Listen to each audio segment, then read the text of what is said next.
करतो आणि खरंच त्यांचं आज उपस्थित राहिल्यात आणि वैभववाडीच्या आमच्या शिवसेनेच्या विनंतीला मान देऊन मॅडम इथे आल्यात, तर मॅडम यांचं स्वागत करतो आणि त्यांना विनंती करतो आपण मार्गदर्शन करा. सगळ्यांना जय महाराष्ट्र. महाराष्ट्राचे आणि आपल्या सगळ्याच देशाची आधारस्तंभ असणारे आमचे बाळासाहेब ठाकरे, आमचा स्वाभिमान आणि आमच्या पक्षाचे माजी मुख्यमंत्री पक्षप्रमुख आदरणीय उद्धव साहेब या सगळ्यांबद्दल आदर व्यक्त करते.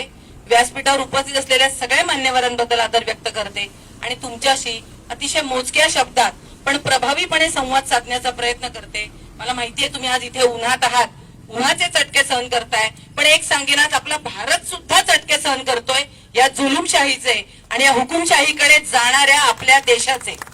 मला कायम असं वाटतं परिवर्तन हे पहिलं मनात घडतं. त्यामुळे आपण म्हणतो परिवर्तनाची सुरुवात घरातनं व्हायला पाहिजे, पण घरात परिवर्तन होण्यासाठी पहिलं मनात परिवर्तन व्हायला पाहिजे.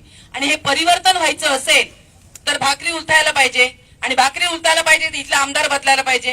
हे साधं गणित आहे. पण त्याचबरोबर भारतात काय चाललंय याच्यापेक्षा भारतात काय सुरू होतं थोडंसं आपण भूतकाळात जाऊया.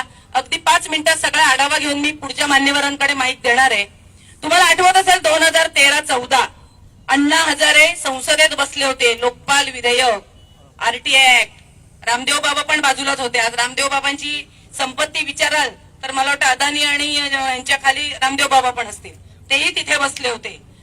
सास बहू सगळ्या सिलेंडरवर आपटत बसल्या होत्या की सिलेंडर महाग झाला, पेट्रोल महाग झाला आणि विकास नसलेला म्हणजे गुजरातचं विकासाचं फसवं मॉडेल जगासमोर खोट्या रीतीने दाखवून प्रतिभेपेक्षा प्रतिमा श्रेष्ठ या पद्धतीने मोदी आपलं तोंड अख्ख्या भारतभर पसरत होते. काळा पैसा आणणार मोदी आणि कोण चोक्सी आहे त्याला आणणार, त्याच्यानंतर तुमचे महागाई कमी करणार, काय काय घोषणा दिल्या आणि आपण सगळे भुललो. तुमच्या सकट मी सुद्धा, म्हणजे मी काही वेगळी आहे का तर मुळीच नाही, आपण सगळे भुललो आणि आपण त्याला मतदान केलं. आता 9 वर्षात काय काय घडलं मी तुम्हाला सुरुवातीला सांगते. मला वाटतं 14-15 नंतर एक 16-17चा कालखंड आठवा. तुरडाळ 35-40 रुपये किलो तुरडाळ होती. अचानक तुरडाळ 180 रुपये किलो झाली. काय झालं होतं? जेव्हा तुरडाळ स्वस्त झाली त्यावेळेला अदानी कंपनीने ही तुरडाळ विकत घेतली, भारतात कृत्रिम टंचाई निर्माण केली आणि मग हीच तुरडाळ 180 आणि 200 किलोला विकली. आणि जेव्हा अशी विकतो ना आणि जेव्हा कृत्रिम टंचाई निर्माण करतो तेव्हा कुणाचा तरी वरदहस्त असतो. मग त्यातल्या जे काही पर्सेंटेज असतं ते जातं यांच्या पक्षाकडे निवडणुकीसाठी. दुसरं तुम्हाला उदाहरण देते. याच काळात म्हणजे 2 दिवसापूर्वी एक प्रसिद्ध झालंय पुस्तक. त्या पुस्तकात असं म्हटलंय की आरबीआयचे माजी गव्हर्नर उर्जित पटेल 2 महिन्यासाठी रिझर्व्ह बँकेचे गव्हर्नर होते. प्रत्येक रिझर्व्ह बँकेमध्ये एक स्वतःचा रिझर्व्ह फंड असतो जो आपत्कालीन स्थितीत काढायचा असतो. नरेंद्र मोदी त्यांच्याबद्दल म्हणाले होते की हा पैशाच्या ढिगाऱ्यावर बसलेला साप आहे. ते असं का म्हणाले होते माहितीये का? त्याचा खुलासा पण आहे, तुम्ही गुगलवर जाऊन सर्च करू शकता. कारण भारतीय जनता पार्टीला निवडणुकीच्या खर्चासाठी रिझर्व्ह बँकेचा आपत्कालीन फंड हवा होता. तो त्यांनी मागितला.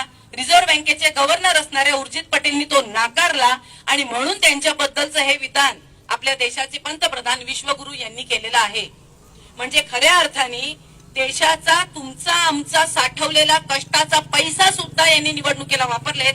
मग आम्ही म्हणतो आमच्या ग्रामपंचायतीत 2 लाख येतात खैसून, ते हैसून येतं. हा इथून सुरू झालेला आहे. दुसरं मागाशी मान्यवरांनी म्हटलं मी महिलांबद्दल बोलणार आहे. महिला विधेयक अगदी गणपतीच्या काळात खास लोकसभेचं अधिवेशन घेऊन तुम्ही बोलावलात. ज्या संसदेला 2014ला माथा टेकवून मोदींनी प्रवेश केला 9 वर्षात ती संसद अडगळीत काढलेली आहे. आज नवीन संसद उभारली आहे. त्या संसदेत माझ्या देशाची राष्ट्रपती असलेली प्रोटोकॉल सुद्धा आणि नारी म्हणून सुद्धा जिचा पहिला सन्मान व्हायला पाहिजे त्या माझ्या राष्ट्रपतीला तिथे साधं निमंत्रण नव्हतं. दुसऱ्या बाजूनी खरंच शेम होण्याची गोष्ट आहे. दुसऱ्या बाजूने म्हणायला गेलं तुम्ही आत बसून काय म्हणता नारी यंत्रस्थ पूज्यते. त्या श्लोकाचा अर्थ असा आहे की ज्या ठिकाणी नारीची पूजा होते तिथे देव वास करतात आणि ज्या ठिकाणी नारीचे हाल करतात ते नरक असतो. आमचा भारत नरक होत चाललाय. वेळी सावध व्हा. ही माणसं भारताला नरक केल्याशिवाय राहणार नाहीत, ही वस्तुस्थिती आहे. आणि मग त्या ठिकाणी नारीचे गोडवे गायचे, दुसऱ्या बाजूला अत्याचार करणाऱ्या बलात्कार करणाऱ्यांचा सत्कार करायचे. माझ्या देशाची शान असणाऱ्या महिला खेळाडूंवर जो अत्याचार करतो त्याचा सभागृहात सन्मान करायचा, त्यांच्यावर अत्याचार करायचे. अरे मणिपूर माझ्यामध्ये महिलांची धिंड काढली, तिथे आमच्या पंतप्रधानांना जावंसं वाटलं नाही. जेव्हा सर्वोच्च न्यायालयाचे न्यायमूर्तींनी सांगितलं की याच्यावर तुम्हाला तोंड उघडायला पाहिजे, त्यावेळेला त्यांनी संसदेमध्ये फक्त 3 मिनिटं बोललेत. 36 इंचाची छाती महिलांबद्दल, त्या अत्याचाराबद्दल फक्त 3 मिनिटं बोललीये. आणि तरी म्हणायचं नारी यंत्रस्थ पूजते. आम्हाला काय येडं समजलंय? आज हा देश विकायला काढलेला आहे. ते सरळ म्हणतात 70 वर्षात काय केलं. मी एकाच वाक्यात उत्तर देते, जे तुम्ही आज विकलं, जे विकताय आणि जे विकणार आहात, ते सगळं 70 वर्षात निर्माण झालं, म्हणून तुम्हाला विकायला मिळालं. आज हवाई अड्डे असू देत, पेट्रोल पंप असू देत, कंपन्या असू देत, सगळं विकायला काढलंय. जेव्हा इंग्रजांनी हा देश ताब्यात दिला तेव्हा या देशातले 90% रस्त्यांवर डांबरीकरण नव्हतं.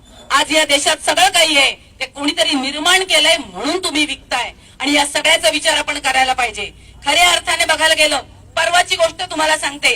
आज एसटी महामंडळाला यांनी सांगितलं तो वर्षभरात तुमच्या सगळ्या सरकार कर्मचाऱ्यांना शासकीय सेवेत घेऊ.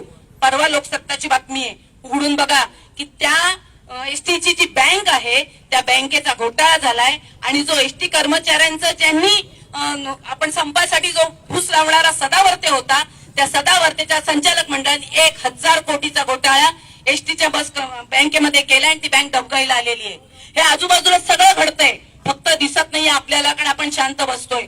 मला वाटतं यावेळेला बाबासाहेबांसारखी वाक्य आठवायला पाहिजेत. उठा, जागे व्हा आणि संघर्ष करा. जोपर्यंत संघर्ष करणार नाही ही ब्याद आपल्या देशातनं जाणार नाही आणि ही ब्याद आपल्या देशाला पोखरल्याशिवाय राहणार नाही. आणि म्हणून सांगते, या सगळ्यांना काढायचं असेल तर सुरुवात आपल्या तालुक्यापासून केली पाहिजे. दुसरं एक तुम्हाला सांगते, कोरोना काळामध्ये हे म्हणतात काय केलं. कोरोना काळामध्ये तुमचे उद्धव साहेब घरात होते. अरे माझा बाप घरात राहून त्याने महाराष्ट्राचं कुटुंब प्रमुख म्हणून नाव कमवलं आणि घरात राहून त्याला जे जमलं ते तुम्हाला रस्त्यावर उतरून जमलं नाही, ही वस्तुस्थिती आहे. आणि त्याचबरोबर ज्या गंगेचं प्रतिनिधित्व मोदी करतात, ज्या गंगेची आरती मोदी अर्धा तास करतात, त्या गंगेत प्रेतता अंगत होती. त्यांचं विकासाचं मॉडेल असलेल्या गुजरातमध्ये प्रेत 3-3 दिवस अग्नीसाठी तडफडत होती आणि त्यावेळेला आमच्या जिल्ह्यामध्ये ऑक्सिजन प्लांट बनत होते. हे आमचं काम आहे. आता लोक म्हणतायत त्यावेळेला कोरोना काळात उद्धव साहेब होते म्हणून बरा झाला, तर त्याने आमची मैत बाहेर काढल्या नसती. ही वस्तुस्थिती आहे. त्या काळात पीएम केअर फंड सुरू केला. पीएम केअर म्हणजे सांभाळ. आपण सगळ्यांनी सडळ हस्ते मदत केली. आज पीएम केअर आरटीआयतनं बाहेर केलेला आहे. पीएम केअर मध्ये किती पैसे आहेत, कुठे खर्च होतात, कोणासाठी खर्च होतात, कसलाच हिशोब आपल्याला मिळू शकत नाही, कारण ती त्यांची खाजगी झालेली आहे. मग मला सांगा, या पीएम केअरच्याच फंडातनं आमचे आमदार विकत घेतले नसतील कशावरून? म्हणून आम्ही म्हणतोय, आपला पैसा कुठे जातोय हे आपल्यालाही कळत नाहीये. आपला देश कुठे चाललाय आपल्याला कळत नाहीये. लवकरात लवकर जागे व्हा. ही जी सगळी चांडाळ चौकडी आहे, यांना जर आपण हक लावून काढलं नाही तर एक दिवशी या देशात हुकुमशाही आल्याशिवाय राहणार नाही. आणि आपल्याला जर आपल्या देशात हुकुमशाही नको असेल आणि खऱ्या अर्थाने लोकशाही नांदायची असेल तर या सगळ्या बीजेपीच्या चांडाळांना आणि या बीजेपीच्या सत्तांधांना बाजूला करा आणि अंधभक्तांना बाजूला करून आपला देश वाचवा. एवढंच सांगते आणि थांबते. जय हिंद, जय महाराष्ट्र. धन्यवाद मॅडम.